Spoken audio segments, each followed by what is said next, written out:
하나님은 살아계십니다. 아멘.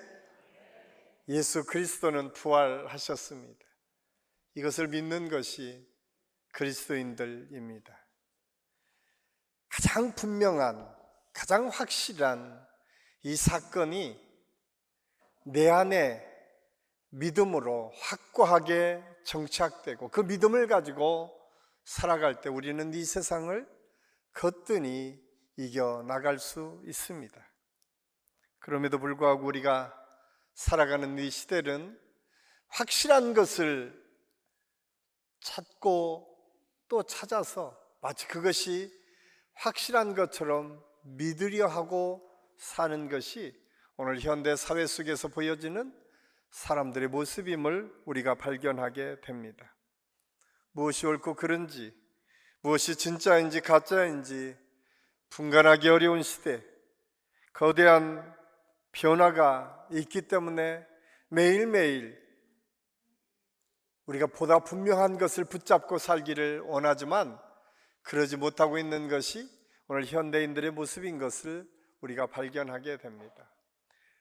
뿐만 아니라 과학 기술은 끊임없이 발달을 해서 우리가 너무나 편안하게 안전하게 사는 것처럼 보여지지만 조금만 우리 주변을 살펴보면 불안한 여러 가지 징후와 징조들이 우리의 삶을 뒤흔들어가는 경우가 참 많이 있습니다. 그러다 보니까 사람들은 좀 더 안전하고 좀 더 분명한 것을 마음에 두고 살기를 원합니다. 예전에 우리가 갖고 있었던 가치들은 점점점 무너져서 이제 평생 직장이라고 하는 개념도 없어지고 가정과 결혼과 또 사람 관계조차도 매일매일 변화되는 이 시대 속에서도 무엇인가 확실한 것이 내게 있다라고 하는 착각을 일으키며 살고 싶어하는 우리 인간의 연약한 모습들이 최근 우리나라에 흥행하는 무속 문화가 우리 삶을 지배하는 것으로 나타나고 있는 것을 볼 수가 있습니다. 2024년 조간신문의 어떤 신문에서 특집 기사로 무속에 대한 시리즈를 낸 적이 있습니다. 거기에 통계를 보니까 무속의 웹사이트에 들어가는, 접촉하는 사람의 수가 2022년 52만 명 정도였는데 2024년이 되니까 112만 명으로 늘어났다는 거예요. 별로 놀라지도 않으시는 거예요. 이게 월에, 한 달에 접속하는 숫자라는 거예요. 또한 웹사이트, 무속 사이트는 29만에서 52만으로 늘어났다는 거예요.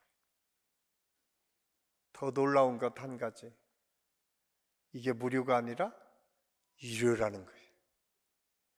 그게 얼마이든 돈을 내고 접속해서 무속이 얘기하는 그것을 마음에 두며 평안함을 누리기를 원하는 인간의 어리석은 모습들이 그 이야기를 통해서 아주 분명하게 나타나고 있는 것을 볼 수가 있습니다.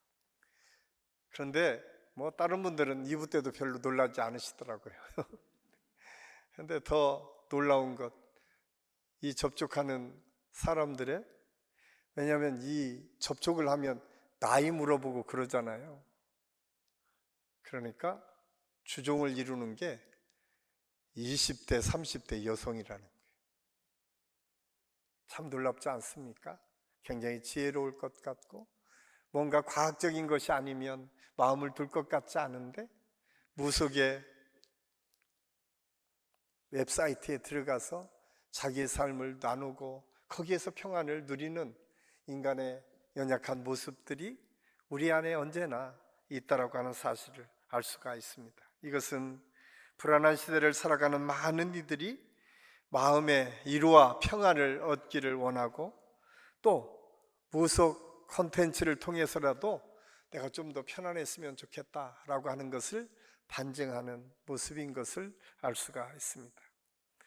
그런데 여러분, 이 현상은 단순히 호기심이나 마음의 평안만을 위하는 것이 아니라 어쩌면 우리 인간이 갖고 있는 근본적인 질문, 나는 누구인가? 내 인생은 어디를 향해서 가고 있는가? 나는 어떤 믿음을 가지고 살아야 되는가? 라고 하는 이 근본적인 질문을 답을 얻고 싶어하는 현대인의 모습이다라고 우리는 알 수가 있습니다. 우리가 전도가 안 된다고 하고 우리가 주님의 복음을 증거하는 것에 많은 사람이 관심이 없다고 하지만 여전히 많은 사람들의 관심은 무엇인가 자기의 마음을 둘 그곳이 필요하다는 사실을 우리가 알 수가 있습니다. 더 놀라운 것은 2024년 11월 목회데이터 연구소에서 발표한 갤럽에서 한국 믿음을 가지고 있는 사람들의 통계를 조사한 적이 있습니다.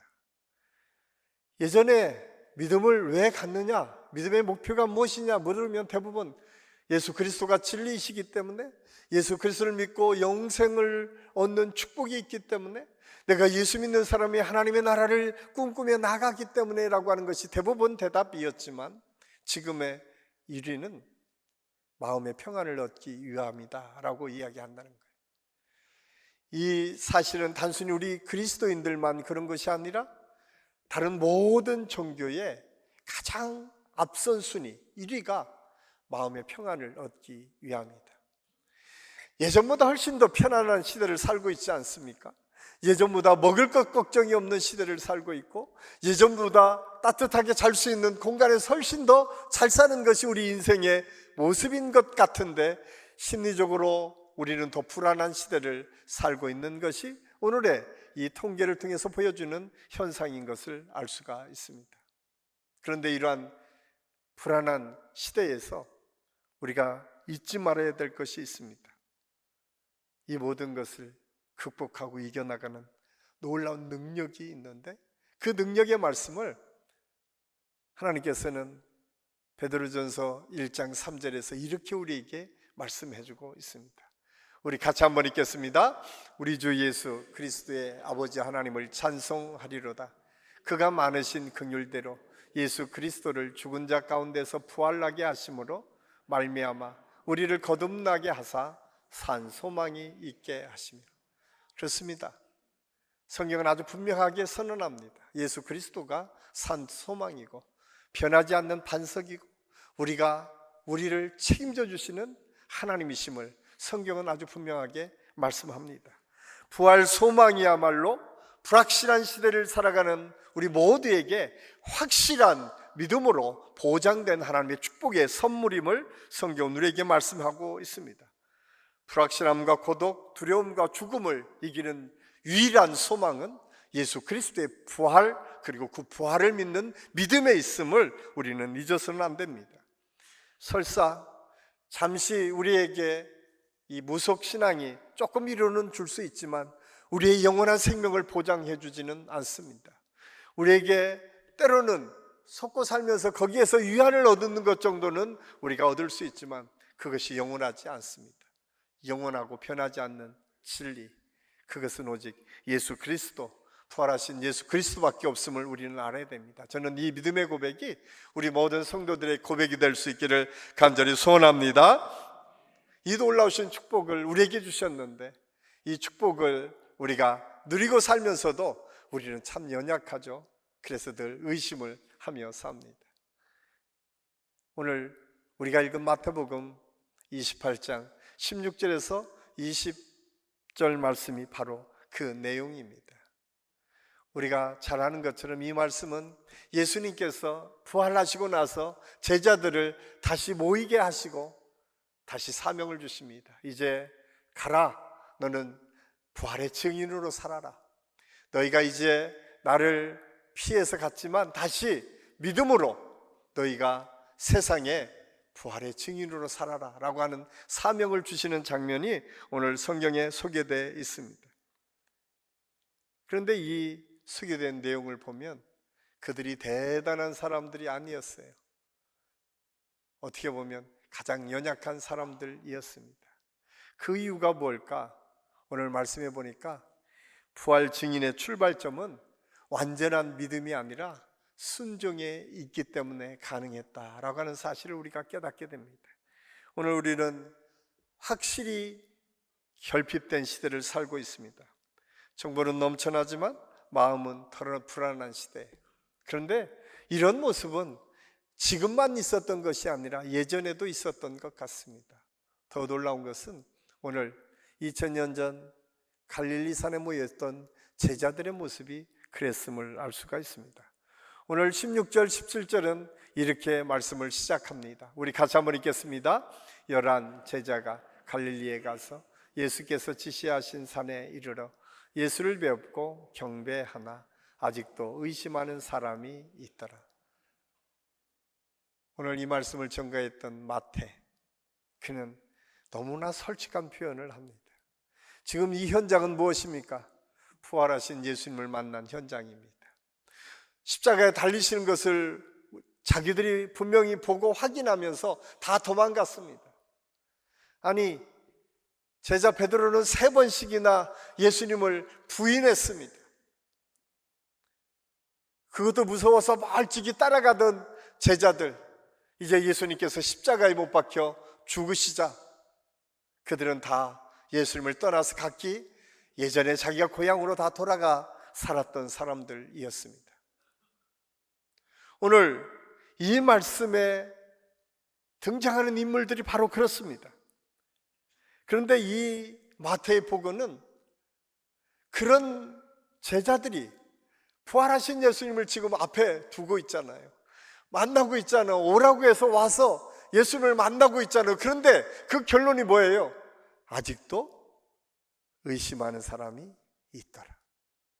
참 이것이 연약한 우리 인간의 모습임을 우리가 부인하기 어렵습니다.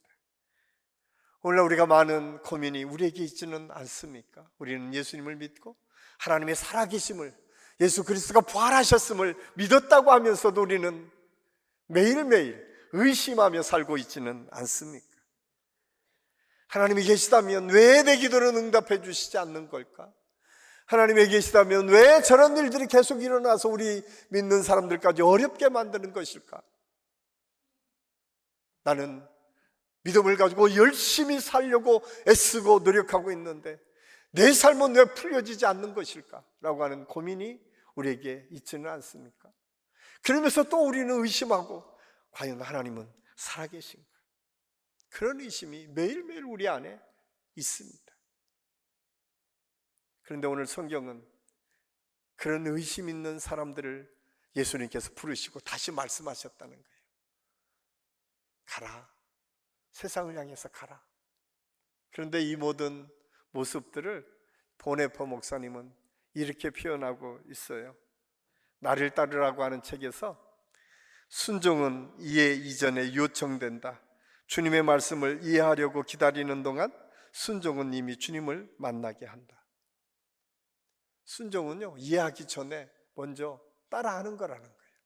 내가 처음부터 끝까지 다 완벽하게 이해하고 알았기 때문에 따라가는 것이 아니라 하나님의 부르심과 응답이 있으면 먼저 따라가고 보면 거기 안에 하나님의 놀라우신 은혜와 능력을 체험하기 시작한다는 거예요. 오늘 갈릴리산에 모였던 제자들의 모습이 그랬다라고 하는 사실을 오늘 성경 우리에게 말씀해 주고 있습니다.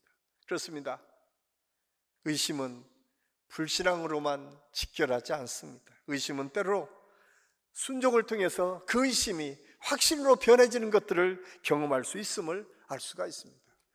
우리가 잘 아는 누가복음의 24장에 엠마오로 가는 두 제자의 모습이 그랬습니다. 그들도 실망하고 좌절했습니다. 왜 그렇게 따랐던 예수님이 십자가에 못 박혀 돌아가셨기 때문에 그렇습니다. 그래서 엠마오로 가던 그 제자들, 그런데 그들 속에 찾아오셔서 예수님께서 말씀을 풀어서 설명하시고 같이 음식을 나누는 순간 그들의 눈이 띄어져서 예수님의 부활하신 모습을 보았다라고 성경은 기록하고 있습니다. 그리고 그들은 다시 발길을 돌려서 예루살렘을 향해서 갑니다. 예수 그리스도의 복음을 증거하러 믿음의 역사를 이루기 위해서 바뀌어지는 역사가 있었음을 성경은 우리에게 말씀해 주고 있습니다. 이 사실을 통해서 우리의 믿음은, 우리의 신앙의 본질은 확신의 결과가 아니라 관계를 통해서 시작한다는 사실을 알 수가 있습니다. 관계를 놓지 않으면 시작되는 거예요. 모든 걸 이해해서 믿는 것이 아니라 예수님이 나를 부르시기 때문에 그 부르심에 응답하는 그 순간, 그때부터 믿음이 다시 회복된다는 거예요. 오늘 이 사건을 아주 극명하게 보여주는 것이 오늘 16절에 나와 있어요. 예수님이 제자들을 부르신 현장은 어디입니까? 갈릴리입니다.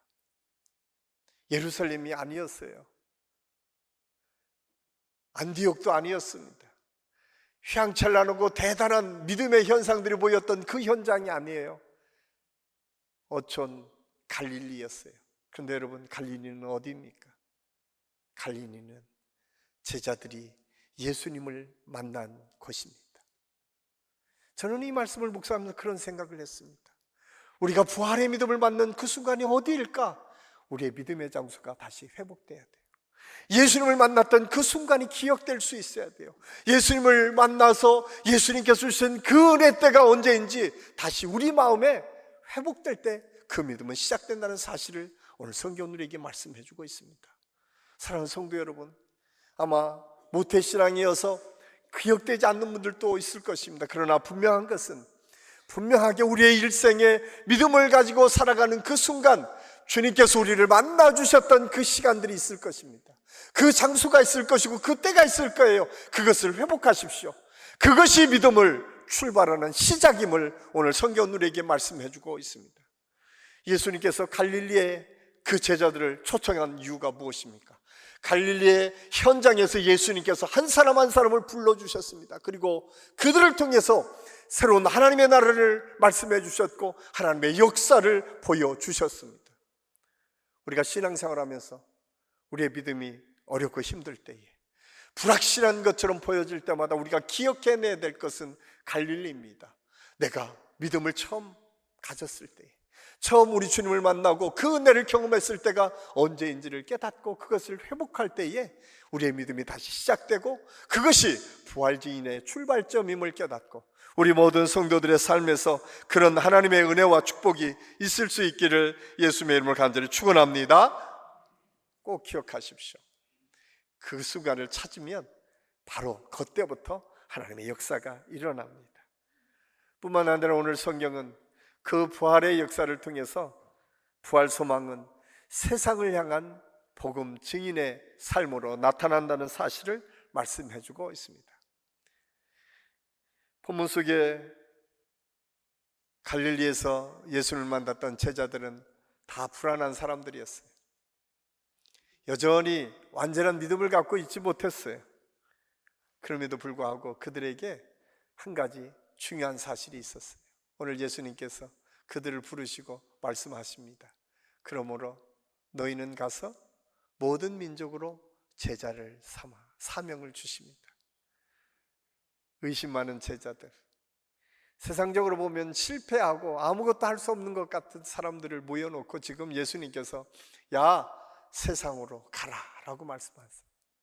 그런데 여러분, 예수님께서 왜 그들에게 세상으로 가라고 말씀하셨을까요? 오늘 성경은 그냥 예수님께서 가라 라고 명령하시지 않으셨습니다. 먼저 그러므로 라고 하는 오늘 이 말씀이 담고 있는 게 바로 그 앞절 말씀입니다. 18절 말씀. 우리 18절 말씀 우리 같이 한번 읽겠습니다. 예수께서 나와 말씀하여 이르시되 하늘과 땅의 모든 권세를 내게 주셨으니. 오늘 모든 민족으로 가라고 우리 예수님이 명령하시기 전에 오늘 마태는 그렇게 얘기합니다.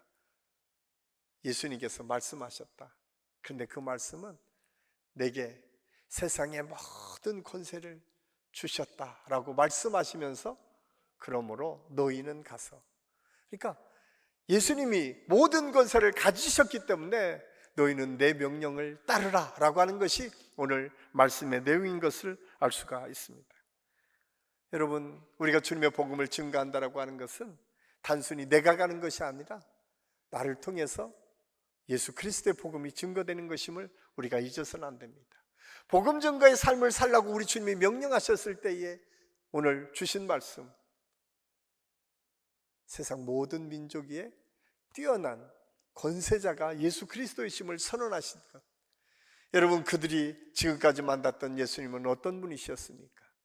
과거에 목수의 아들 예수 그리스도가 아니었습니까? 그들이 만났던 예수님은 무엇이었습니까? 기적과 은혜를 베풀어 주셨지만 그들이 보기에는 여전히 완벽하지 않고 완전하지 않았던 예수님의 모습 아닙니까? 그런데 지금 갈릴리에서 만난 예수님은 어떤 분이십니까?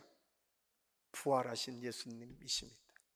이제 더 이상 육신에 묶여 사는 분이 아니라 이제 세상의 모든 권세를 가시고 우리의 생명과 세상을 이끌어 가시는 전능하신 하나님으로 지금 제자들 앞에 서신 것입니다. 더 이상 과거에 베들레헴에서 태어난 목수의 아들 예수 그리스도가 아니십니다. 이제 하나님께서 그 생명을 부활시키심으로 전능하신 하나님의 능력으로 지금 제자들 앞에 서셔서 너희들은 나를 보고 내가 너희를 보냈다라고 하는 그 능력을 가지고 세상을 향해 나가라고 말씀하고 있습니다. 예수님의 이 명령은 그래서 단순히 머무는 것이 아니라 흘려보내라, 그리고 너희가 나가라 라고 명령하고 있음을 우리가 알 수가 있습니다. 우리가 잘 아는 영국의 신학자 존 스토트 목사님은 이 순간을 이렇게 표현합니다. 그리스도의 십자가라고 하는 책에서 그리스도인은 십자가와 부활의 사건에 참여한 자들이다. 따라서 그들의 삶은 이제 세상에 대한 하나님의 증언이어야 한다. 이제 내 안에 예수 그리스도를 주로 고백하는 믿음이 있기 시작하면 그때부터는 우리가 바뀌어져야 된다. 그래서 우리의 복음이 들어오는 순간 우리는 더 이상 복음을 듣는 사람만이 아니라 복음을 살아내는 사람이요, 복음을 증거하는 사람으로 우리의 삶이 바뀌어져야 됨을 오늘 성경 우리에게 말씀해 주고 있습니다.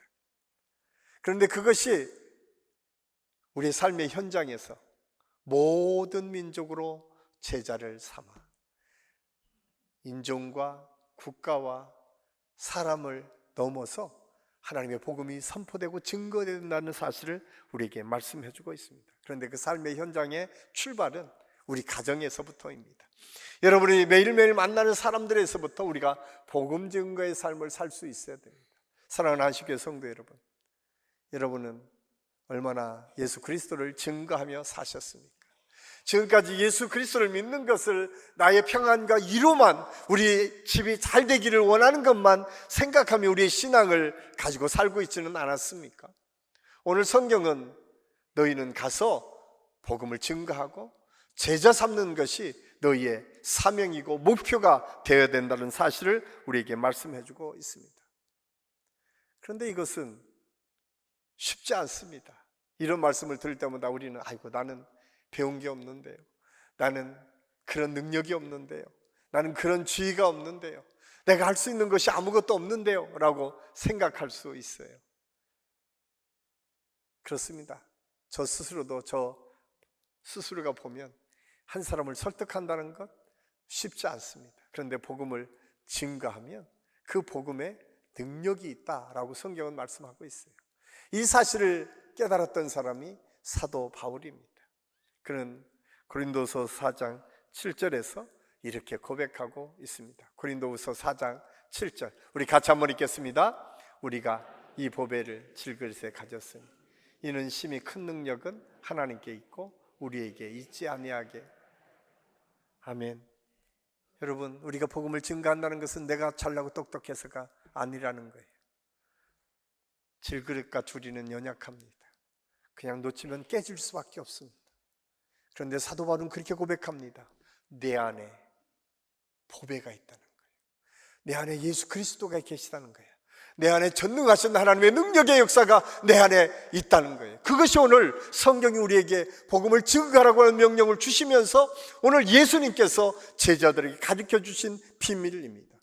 내가 모든 민족 위에 나가서 주님의 복음을 증거하라고 할 때 모든 권세가 내게 있다라고 하는 표현을 우리 주님이 쓰신 이유, 그것은 오늘 사도 바울이 내 안에 질그릇 같은 내 안에 보배로운 주님의 큰 능력이 품어져 있기 때문에 그것을 증거하고 선포하는 것이다 라고 하는 사실을 우리에게 말씀해 주고 있습니다.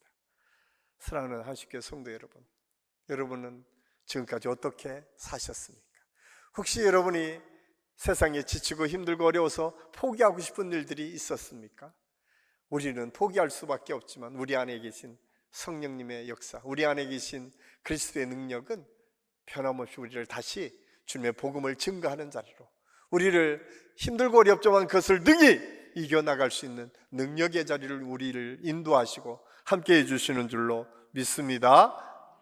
그 믿음이 우리에게 있을 때 우리는 주님의 복음을 증거할 수 있습니다. 그래서 내가 전할 수 있어서가 아니라 내 안에 계신 그리스도께서 전할 수 있는 능력으로 우리를 이끌어 가신다는 사실을 우리가 믿고, 중요한 것은 결단하고 순종하는 거예요. 여러분, 의심은 내가 하고 싶다고 하고 하고 싶지 않다고 안 할 수 있는 게 아니에요. 의심은 불현듯 내게 찾아와요. 그런데 놀라운 거는 여러분, 결단은 내가 할 수 있는 거예요. 여러분, 아무도 여기에서 의심을 하지 말라라고 내가 이야기하면 안 되지만 결단하십시오 해서 결단은 선택이에요. 저는 우리 한식교회 모든 성도들이 오늘 이 말씀을 통해서 우리 안에 주님께서 주시는 은혜를 통해서 내가 결단하며 주님의 복음을 증거하는 증인된 삶을 살겠습니다, 결단하는 은혜의 시간, 축복의 시간이 될 수 있기를 간절히 소원합니다. 그러면 하나님께서 늘 함께 하신다고 말씀합니다. 그래서 부활 증인의 길은 하나님께서 늘 함께 하시는 길입니다. 사실 그렇게 마음을 먹고 주님의 복음을 증거하면 막상 그렇게 어디 쉽게 증거가 됩니까? 하루아침에 잘 바뀌지 않습니다. 말씀을 전하는데 외면당하기도 하고요, 내가 하나님의 말씀대로 살려다가 너무나 힘들고 어려운 일들을 더 경험하기도 합니다. 그런데 여러분, 성경은 거기에 그냥 멈추지 않습니다. 오늘 내가 세상 끝날까지 너희와 항상 함께 있으리라. 우리를 그냥 혼자 보내시지 않겠다라고 오늘 성경은 우리에게 말씀해 주고 있습니다. 그래서 이 약속은 단순한 이루가 아닙니다. 이 약속은 이미 저와 여러분이 여기 있는 이 자리에 오시는 순간부터 확인된 하나님의 축복의 역사입니다. 사실 마태는 마태복음 1장 23절에서 예수님이 이 땅에 초림의 예수님이 오시는 그 순간 이미 하나님께서 우리와 함께 하시는 역사가 어떻게 우리와 함께 이루어지는지를 말씀하고 있습니다. 마태복음 1장 23절의 말씀이 무엇입니까?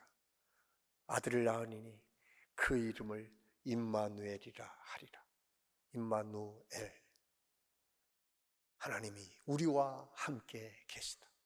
여러분, 마태복음 1장에서부터 이미 초림의 예수님께서 이 땅에 오시면서 우리에게 주신 메시지는 우리와 함께 하시겠다는 메시지였어요.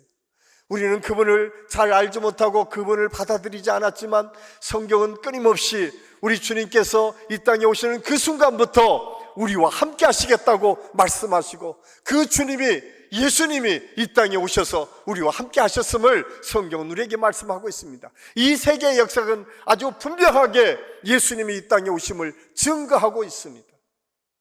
그런데 그 예수님이 마지막 승천하시기 전에 제자들에게 말씀합니다. 내가 세상 끝날까지 너희와 항상 함께 하리라. 이것이 오늘 예수님께서 우리에게 마지막 말씀하신 거예요. 그렇습니다. 처음부터 우리와 함께 하시겠다는 그 말씀은 다시 세상 끝날까지 우리와 함께 하시겠다는 주님의 약속으로 마태복음이 닫힌다는 사실을 오늘 성경 우리에게 말씀해 주고 있습니다. 그렇습니다. 하나님은 지금도 살아 역사하셔서 우리와 함께 하시는 하나님이신 것을 오늘 성경 우리에게 말씀해 주고 있습니다. 그래서 우리가 부활신앙을 가지고 부활 증인이 된다는 것은 단순히 그냥 믿음으로 그치는 것이 아니라 그 확신 속에 믿음으로 결단하고 순종함으로 나아가는 데까지가 부활신앙이고 부활 증인된 삶임을 오늘 성경 우리에게 말씀해 주고 있습니다. 그래서 유리겐 몰트맨이라고 하는 희망의 신학자, 독일의 신학자는 이런 얘기를 했습니다. 부활신앙은 인간의 고난 한복판에서 하나님이 끝까지 함께 하신다는 것을 믿는 믿음이다.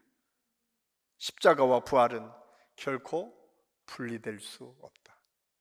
우리가 고난이 임하고 어려움이 임하고 여러분 그것만 있는 것이 아니라 반드시 그 끝에는 부활의 소망이 있고 부활의 확신이 있고 부활의 역사가 있음을 오늘 성경들에게 말씀해 주고 있습니다. 이 사실을 깨달았던 사도 바울은 고린도서 5장 17절에서 그런즉 누구든지 그리스도 안에 있으면 새로운 피조물이라 이전 것은 지나갔으니 보라 새 것이 되었도다. 내 안에 보배 같은 그 예수님을 모시는 순간 우리는 변해진다는 거예요. 우리가 바뀐다는 거예요. 근데 그 바뀌는 것은 내가 의심 속에서도 결단하고 나아갈 때에 우리의 삶이 완전히 변해지는 것을 경험할 수 있습니다. 이제는 성공의 삶의 기준이 아니라 얼마나 순종하며 사는가가 우리의 삶의 기준이 될 때 그런 삶으로 바뀌어질 수 있습니다. 예전에는 사랑받는 것이 가장 중요했다면 이제는 누군가를 사랑하고 섬기는 것이 더 중요하다는 사실을 깨닫는 거예요. 내 문제에만 집중했다면 이제는 누군가 어렵고 힘든 사람을 위해서 기도하고 그를 돕는 일에 집중할 수 있는 것. 그래서 복음을 증거하는 삶, 전하는 삶으로 끝나는 것이 아니라 완전히 존재가 변해서 내 삶이 완전히 바뀌어지는 것들을 경험하는 것. 그래서 저는 오늘 이 말씀을 준비하면서 우리 그러면 어떻게 바뀌어져야 될까? 가장 먼저는 예배를 통해서 주시는 은혜가 내 안에 머무는 것이 아니라 다른 사람까지 흘러갈 수 있어야 된다라고 하는 사실을 우리가 알아야 돼요. 저는 이 은혜가 우리 모든 성도들에게 있을 수 있기를 간절히 소원합니다. 은혜 받는 그 사건들이 그냥 나 안에만 있는 것이 아니라 우리 가정에서, 직장에서 또 다른 사람을 만나는 사람들에게 그리스도의 향기로 나타날 수 있어야 돼요. 여러분, 입술이 잘 떨어지지 않아도 여러분 복음을 증거해 보십시오. 여러분 안에 있는 예수 그리스도의 능력이 그들에게 나갈 때에 우리도 모르는 하나님의 능력의 역사를 경험하게 됩니다. 저는 우리 한식교 모든 성도들이 그냥 나 하나 평안하게 이루받는 그런 인생으로 우리의 삶이 맞춰지는 것이 아니라 또 다른 사람에게 예수 그리스도의 복음을 증거하고 그 복음의 역사를 보여주는 하나님의 역사로 나아갈 수 있는 믿음의 역사가 있기를 간절히 소원합니다. 또 하나 바뀌어야 될 게 있어요. 우리의 말입니다. 두려운 말 대신 복음의 말, 격려의 말, 위로의 말로 바뀌어야 됩니다. 오늘 성경은 이 세상은 끊임없이 불안과 걱정과 어려움 속에 우리를 몰아넣으려고 이야기합니다. 예수 믿는 사람들 안에서도 끊임없이 부정적인 말이 나올 수밖에 없도록 우리를 유도하고 이끌어갈 때가 참 많이 있습니다. 그런데 부활신앙은 그 말이 바뀌는 거예요. 이제는 주 안에서 모든 것이 잘 될 것입니다. 하나님께서 함께 하실 것입니다. 힘내세요. 위로받으세요. 사랑합니다. 격려의 말, 위로의 말로 바뀌어질 때에 우리의 삶이 바뀌어져요. 또 하나 오늘 성경은 가정과 교회를 제자 훈련의 장으로 바꿔라 라고 말씀합니다. 제가 계속 강조하고 있는 게 이제 가정에서 제자화입니다. 여러분, 부부 사이에도 하나님의 사랑을 나누십시오. 여러분의 인간적인 서로 좋아하고 사랑하는 것만이 아니라 하나님께서 오늘 내게 이런 은혜를 주셨어. 하나님께서 내 생애 가운데 이런 하나님께서 주신 은혜가 있어. 이게 나누어질 수 있을 때에 우리는 더 돈독한 하나님의 사랑 속에 들어갈 수 있습니다. 우리는 세상 것들에 대해서는 너무나 많은 이야기를 해요. 그런데 하나님의 은혜에 대해서는 나누지 못할 때가 얼마나 많이 있는지 모릅니다. 저는 우리 한식교 모든 성도들의 가정 안에서 부부관계도 마찬가지고 부모와 자식 간에도 마찬가지고 우리가 여러분이 직장 안에서도 마찬가지입니다. 내게 주신 하나님의 은혜가 무엇인가를 나누고 그것을 통해서 하나님의 영광이 드러날 때에 우리의 삶이 바뀌어지고 하나님의 능력의 삶을 나타낼 수 있다는 사실을 오늘 성경으로에게 말씀해 주고 있습니다.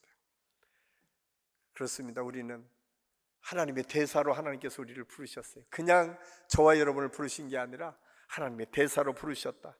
고린도후서 5장 20절 말씀입니다. 우리 한번 같이 읽겠습니다. 그러므로 우리가 그리스도를 대신하여 사신이 되어 하나님이 우리를 통하여 너희를 권하시는 것 같이 그리스도를 대신하여 간청하노니 너희는 하나님과 화목하라.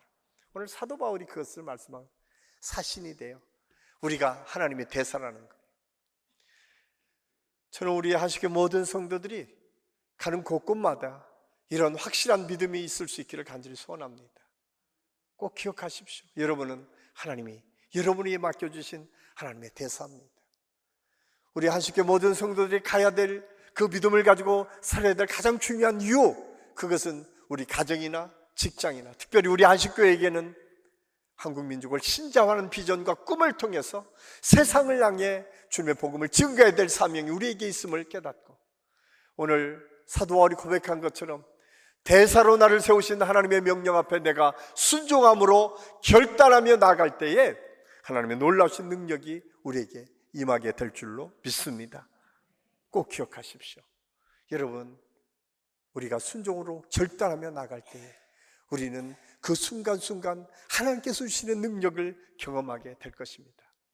중요한 것은 그 출발이 힘들고 어려울 때 우리가 다시 찾아야 될 것이 있습니다. 주님과의 첫사랑의 그 시간을 찾으십시오. 주님이 은혜 주셨던 그때를 다시 한번 기억해내십시오. 그리고 그 첫사랑을 가지고 다시 하나님께서 우리와 어떻게 함께 하시는지를 생각하십시오. 그리고 나 같은 질그릇 같은 나에게 보배이신 예수 그리스도의 능력이 채워졌음을 믿고 그 믿음으로 결단하고 나아갈 때에 하나님께서 저와 여러분을 통해서 주님의 복음이 증거되고 하나님의 나라의 역사가 계속 이어지게 될 줄로 믿습니다. 그래서 우리 한신교회가 그 놀라우신 하나님의 은혜와 능력을 선포하는 교회, 그리고 그것을 통해서 하나님의 역사가 이 세상에 증거되고 선포되는 하나님의 역사가 계속 이어질 수 있기를 예수님의 이름으로 간절히 축원합니다. 기도하겠습니다. 아버지 하나님, 은혜를 감사합니다.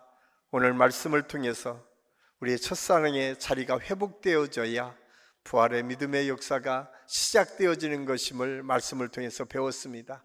갈릴리를 찾아서 예수님을 만났던 제자들처럼 우리 한식교회 모든 성도들이 우리 주님을 만났던 자리, 그 시간, 그 때와 그 놀라운 느낌과 그 감정들이, 그리고 그 생각들이 다시 새록새록 돋아나고 또 그것을 통해서 믿음을 다짐할 수 있는 은혜의 역사가 있게 하여 주시옵소서. 우리는 비록 연약하지만 내 안에 담겨진 능력의 하나님이 우리를 이끌어 가실 때에 우리가 부활 증인으로 살 수 있음을 깨닫고 언제나 순종함으로 나아가는 우리 모두가 되게 도와주시옵소서. 예수님의 이름으로 감사드리며 기도하옵나이다. 아멘.